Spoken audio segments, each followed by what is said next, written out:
Olá, sejam todos bem-vindos a mais um encontro do projeto do portal gestãodacrise.com.br, uma iniciativa sem fins lucrativos com o objetivo de compartilhar conteúdos que te ajudam a entender a nova realidade no mundo dos negócios e tomar decisões que o seu negócio precisa.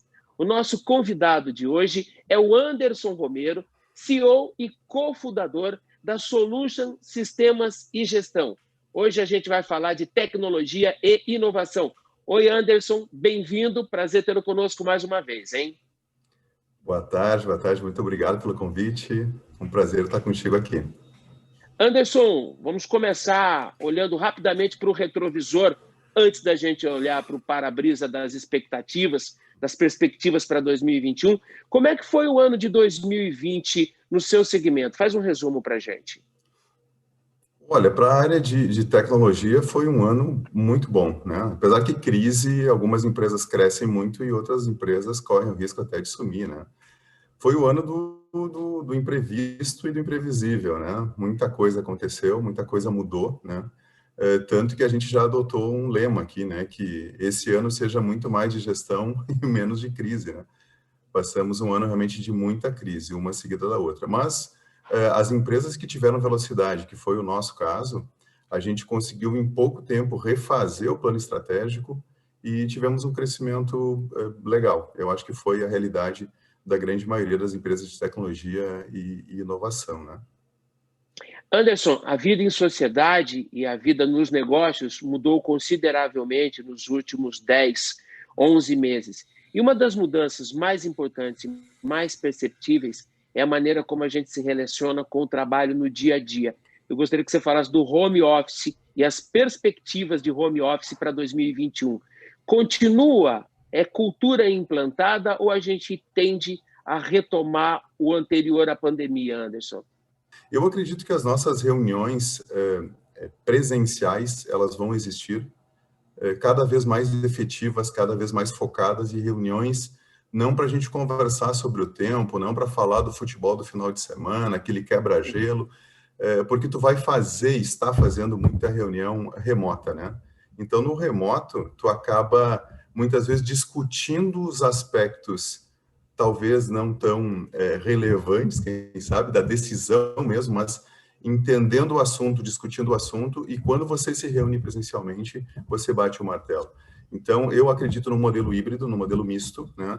Onde pessoas que são mais sêniores dentro de uma empresa, ou pessoas que têm maior conhecimento, que são autônomas, melhor dizendo, essas pessoas não saem mais do home office. E as pessoas que estão, quem sabe, iniciando no trabalho, ou que têm atividades que são um pouco mais difíceis de se fazer de casa, por uma série de motivos, essas vão acabar adotando um modelo híbrido, né? Só quem realmente não tem como trabalhar, por exemplo, um atendimento a público tal, que aí você vai continuar fazendo presencial. No mais, na minha visão, é um modelo híbrido de atendimento em todos os setores.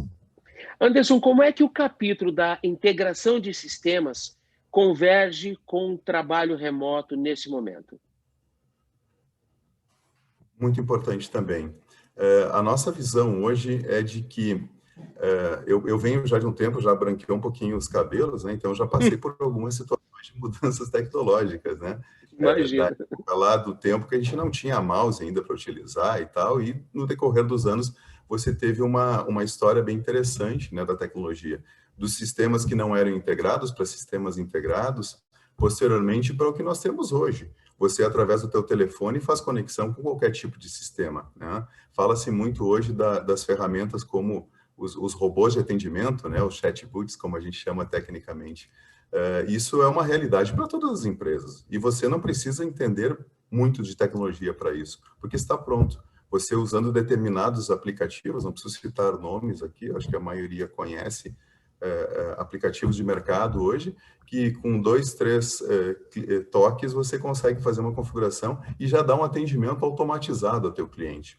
A tendência, no meu ponto de vista, não só para 21, mas na sequência dos próximos anos, é a gente ter absolutamente todos os sistemas de forma integrada. Quando a gente vai, por exemplo, para o agronegócio, você hoje ter condição de comunicar a tua máquina que está trabalhando em campo, num lugar que nem internet tem, e daqui a pouco Uhum. tu saber que ela parou tantas vezes no dia, que ela precisa de determinado reparo, isso tudo tu consegue conectar. Quando a gente vem para a cidade, muito mais, né? Para o automóvel, ou trabalhar com telemetria. Então, quando a gente fala da tal da IoT, né? Da internet das coisas, eu vou conectar com a minha geladeira, eu vou conectar com o meu aparelho de micro-ondas e assim por diante. Todas as coisas, então, usando esse termo internet das coisas, automaticamente estão conectadas. E aí tu começa a conectar com outras coisas que até então tu não conectava. Teu sistema de gestão, teu sistema de análise, teu sistema de conexão, quem sabe, com pessoas, né? Hoje tu consegue, através de uma câmera, como a gente está usando aqui, inteligência artificial para saber se tu está de bom humor ou de mau humor. Ou seja, são infinitas as possibilidades, né? Então, eu acho que isso deve ser uma tendência daqui para frente, com certeza. Anderson, a nossa percepção por conta da pandemia também mudou em relação a marketing, à divulgação, à comunicação. Como tecnologia e inovação estão contribuindo nesse momento para o marketing? Eu acho que o marketing ele se torna cada vez mais agressivo em alguns pontos, e talvez por isso surgiu até uma legislação de proteção dos dados, né? Ele Uhum. veio para coibir algumas ações, né? Porque em alguns casos ele acaba sendo agressivo demais. Sem A dúvida. comunicação, com certeza, ela passa pelo desenvolvimento hoje de um bom plano, né? E não é um plano só de tecnologia. Às vezes as pessoas confundem, né?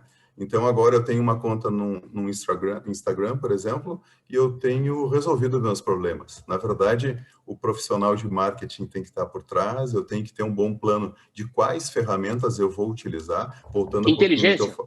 de inteligência, com certeza. Como eu comentei antes, eu vou integrar o que com o que. Então, eu uso um e-mail marketing, mas o e-mail marketing não está conectado com a mídia social. E quando eu for Correto. fazer a análise de tudo isso, eu tenho o meio físico, quem sabe? A maioria das empresas não tem só o virtual. E como é que eu conecto o físico com o virtual? E como é que eu faço uma análise do que está realmente gerando mais negócios? E outra, marketing não é apenas, e me parece que às vezes existe uma visão errada disso, parece que o marketing está muito relacionado simplesmente a vender, né? O marketing Uhum. tem que estar relacionado a atender também. E nisso eu acho que hoje a gente tem tecnologia suficiente. Está muito mais ligado a você desenvolver um plano de como você vai fazer tudo isso acontecer. E isso está ligado ao executivo dos negócios, está ligado à área comercial e às áreas da empresa se falarem para fazer com que isso aconteça da melhor forma. Mas não basta a tecnologia, até porque tecnologia hoje tem. O que você quiser fazer, desde custo zero até realmente cifras muito grandes, você tem condição. Existe ferramenta para isso, existem plataformas para isso. O que precisa muitas vezes é um bom plano para fazer isso acontecer. Anderson, cultura de dados não é exatamente uma novidade para as empresas, mas, de novo, a narrativa de pandemia acelerou e muito esse processo. Como usar essa cultura de dados? Claro, de olho na Lei Geral de Proteção de Dados, e você lembrou muito bem agora, a serviço da inteligência, a serviço dos negócios. Começa de novo por educação. Existe um grande gap no mercado de que muitos executivos e muitos analistas ainda estão trabalhando no sentido de entender a análise de dados. Ou seja, dados tem para dar e vender, né?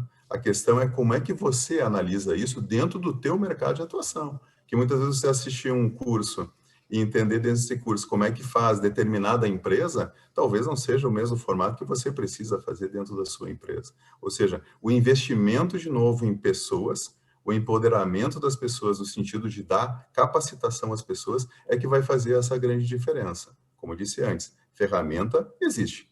As pessoas saberem utilizar o que existe é outro departamento. Então, acho que, de novo, voltando ao que a gente falou antes, as ferramentas estão no mercado. O foco total é em pessoas. O foco total é na educação das pessoas. Isso é o que vai fazer a diferença de você saber usar a inovação e tecnologia na sua empresa ou realmente você ficar para trás. Show! Anderson Romero, CEO e cofundador da Solution Sistemas e Gestão, hoje falando com a gente de tecnologia e inovação. Anderson, obrigado mais uma vez pela sua enorme contribuição. Grande ano para você e todo o seu time, tá? Obrigado para vocês também.